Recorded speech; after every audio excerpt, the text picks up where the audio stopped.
Today, we meet a lesser-known but no less intriguing figure in the pre-Socratic world, Melissus of Samos. If Parmenides lit the flame of metaphysical monism, Melissus fanned it into something even more extreme. Melissus was born on the island of Samos, likely around 500 BCE. Unlike many philosophers of his time, Melissus wasn't just a thinker, he was also a military commander. According to ancient sources, he led the Samian fleet to victory against the Athenians in the mid-5th century BCE, a man of action and yet a philosopher of the unchanging. He was a follower of Parmenides, the philosopher who claimed that all change and multiplicity are illusions.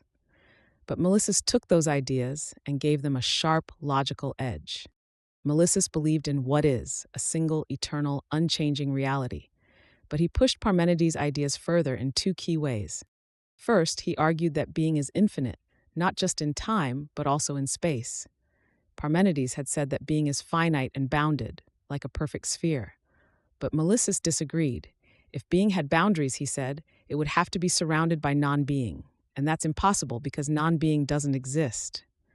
Therefore, being must be unlimited, stretching infinitely in all directions. Second, he claimed that being is incorporeal, meaning it doesn't have a body or physical structure. This made his vision of reality more abstract, more radical, and frankly more difficult to picture. But that was the point. If reality is unchanging and indivisible, then anything we see, motion, time, birth, death, is a kind of illusion. And like Parmenides, Melissus used strict logical reasoning to support these claims. His surviving work, written in prose rather than poetry, reads more like an early philosophical treatise than a mystical vision.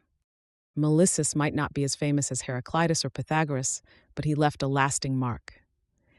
His work helped shape the Eleatic school, the branch of philosophy that challenged the reality of change, motion, and plurality. He influenced thinkers like Zeno of Elea, whose paradoxes were designed to defend this worldview. But his real legacy? Melissus showed that philosophy could be rigorous, a tool not just for myth-making, but for logical analysis. He helped move ancient thought toward rational argument and laid the groundwork for metaphysics as a formal discipline. So while we might not agree with him that reality is one infinite, changeless thing, we can still thank Melissus for asking the question, what is real and how do we know it?